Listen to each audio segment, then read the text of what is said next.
So now the most important part, what is the cloud architecture? How the cloud architecture look like? What are these five essential characteristics, three service model and four deployment model?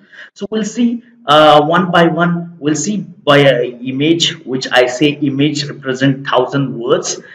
If you see here, the first part, we have four different types of deployment model. We say the cloud is having a private, public, community and hybrid deployment. We'll see everything one by one in detail, inshallah. We do have a full day training courses where you will come and you will attend this and you learn more about this kind of deployment model, service model, essential characteristic. uh, you see here, if you see the infrastructure, so this is completely dependent software as a service model, which is completely dependent on PaaS and PaaS and IaaS basically. So we'll see one by one in detail. So if you go for infrastructure as a service in service model, you see this below layer is controlled by your vendor. Let's say this is AWS or Amazon, sorry, AWS or Azure, or your Google Cloud. So above layer is managed by you as a client. So let's say this is operating system, middleware, runtime, data and application. All these layers is managed by you as a customer. So later you have platform as a service. In platform as a service, what happened here is we don't care what is the complete platform. We only write a code and we say that we'll deploy our code and we'll put our application and data, and you provide us a platform. We will run in your platform. For example, in your Google Cloud you have App Engine, in your Azure you have web app, in your AWS you have Elastic Beanstalk. So those are the serverless compute, which is a platform as a service. So in software as a service, the whole layer is controlled by a cloud providers, which is your vendor, and you will be just using software as a service.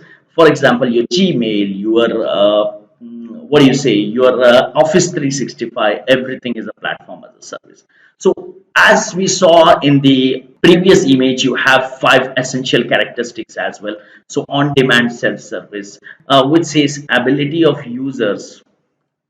So on demand self-service, which say ability of users to sign up and receive services without any delay.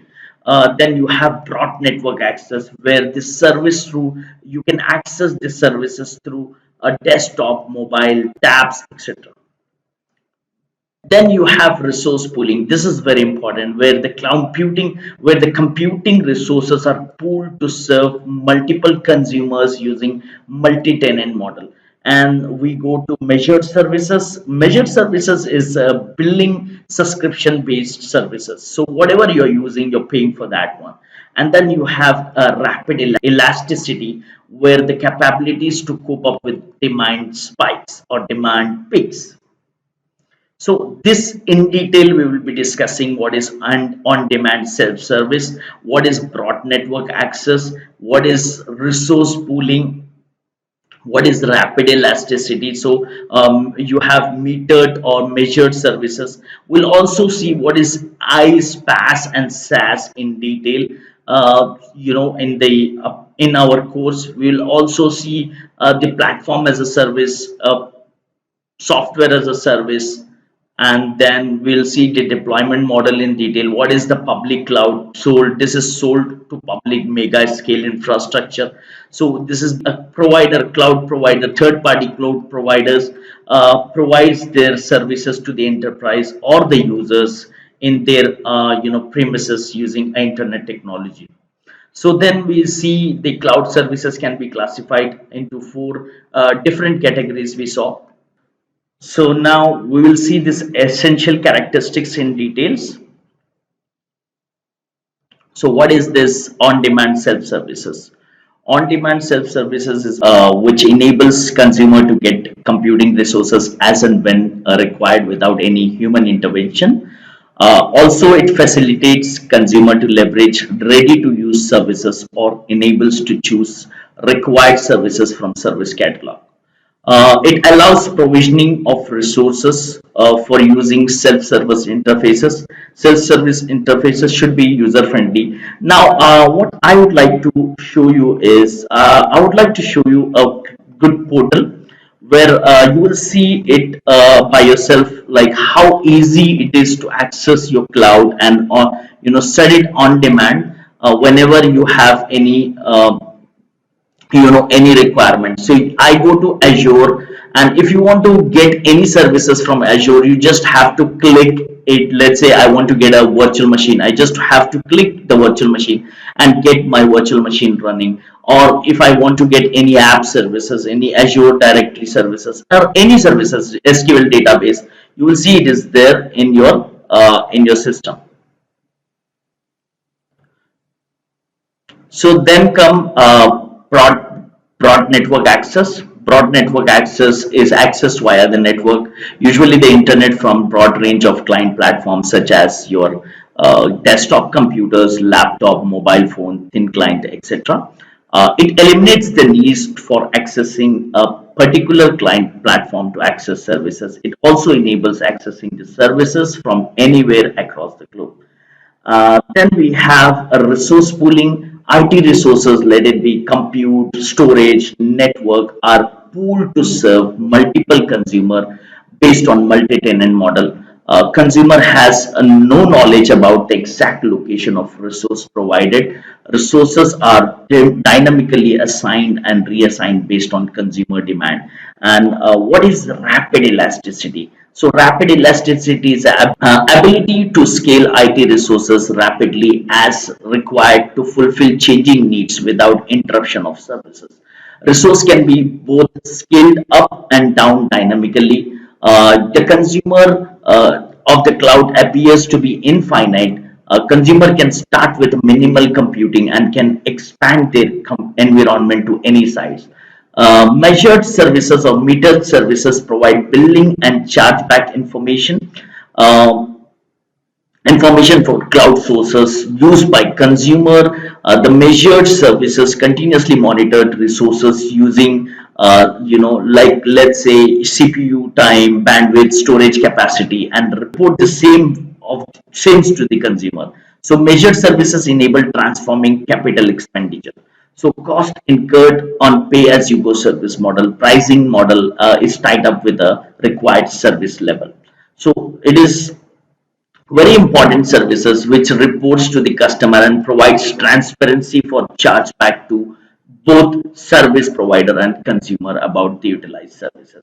Now you saw the cloud service model, which is IaaS, PaaS, and SaaS. We'll see what is in detail about infrastructure as a service. So infrastructure as a service provide capability to consumer to hire infrastructure components such as servers, storage, and networks.